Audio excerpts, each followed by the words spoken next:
Well, it's going on Cardinal Nation. Well, a disappointing loss tonight.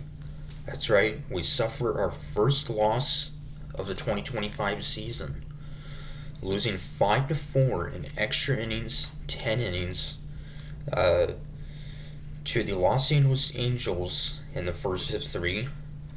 Uh, yeah, uh, you know, had a 2-run lead heading into the sixth inning. The Angels then tied it in the seventh. Had a chance to win into the bottom of the ninth, but couldn't happen. So it's too bad we came up short, but um, we had to lose at some point, and we lose here. So we would take an early 1-0 lead, a leadoff home run in the bottom of the first by Lars Nootbaar, uh, who's batting leadoff so far this season, and he's been very good so far. His first home run of this season, fifth RBI already, so that would put us up 1-0. Uh, as it actually just sneaked over the wall and it was ruled a home run, so that would put us up 1-0. Then in the bottom of the second, Brendan Donovan with a solo home run, his first of 2025, to put us up 2-0. And by the way, that home run for Nootbaar, I think I said it was first, actually his second of the season. He homered on the opener Thursday against the Twins. So that put us up 2-0. And starting in this one, making his season debut, Miles Michaelis, one of the longest tenured Cardinals. He's been with the Cardinals since 2018. So his seventh season in St. Louis. And he would pitch into the sixth inning, give up just 2 hits, 2 runs, walked 2, and struck out 3. The Angels get on the board in the top of the third. Sacrifice fly by left fielder Taylor Ward.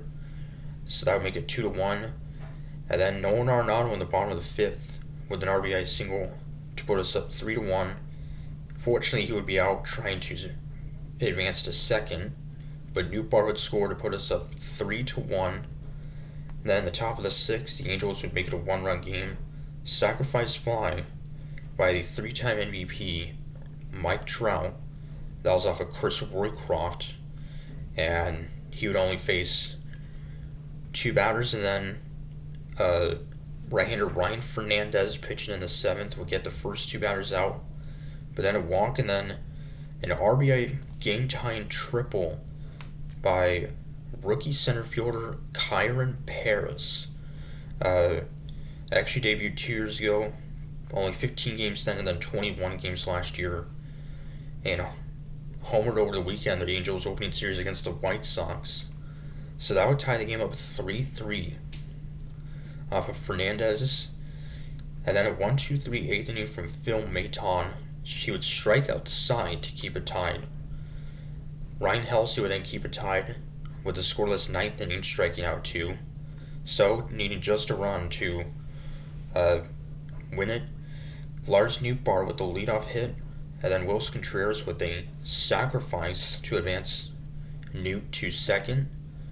And then Lucan Baker, the DH, his first game of the season, would be out on a called third strike for the second out, and then Nolan Arenado would be intentionally walked to runners on first and second for catcher Pedro Pajes. And unfortunately, on a 1-0 count, he would fly out to send the game to extra innings. And of course, since the pandemic, I believe since 2020, there's been the Manfred rule with the automatic runner on second to start out each extra inning. And Jojo Romero coming in would walk the first batter he would face, and then a sacrifice to advance the runners, and then an intentional walk to Ward to load the bases, trying to get a double play. And then first baseman Nolan Shotwell with an RBI ground out to score a run to make it 4-3 Angels. And then Mike Trout with another RBI ground out. He would then be out trying to advance to second. So another one would score to make it 5-3. And then Victor Scott II in the bottom of the 10th with a sac fly to score Pages to make it a one-run game at 5-4. And then down to our last out, Mason Wynn. He's off to a really rough start to the season. Would go down on strikes waning. So he would go 0 for 5, still looking for his first hit. It's been a rough start to the season for Mason Wynn. And we fortunately would leave 12 runners on base. Something we've struggled a lot over the past year or so. But 11 hits. Michael is solid in his season debut, so just came up short. So, in the second game of the series, tomorrow night, it'll be left-hander Matthew Liberatore getting the start against a familiar face for the Angels, and that is right-hander Kyle Hendricks, who we've seen many times pitching his entire career up until this point with the Chicago Cubs. So, just signed with the Angels in the offseason. Is now 35 years old. Not really in his prime anymore, but we've seen him, obviously, a lot when he was with the Cubs. So, this will be his first start outside of Chicago in his career. So, definitely be weird seeing him wearing red on his uniform and not blue. So, and Liberatore, who has been both a starter and reliever, was mostly a reliever last year, but 6 starts and has been pretty solid in both the games he started in and pitched in relief. So, hopefully we can bounce back tomorrow night. Till then, Conor Critters saying, go Cards.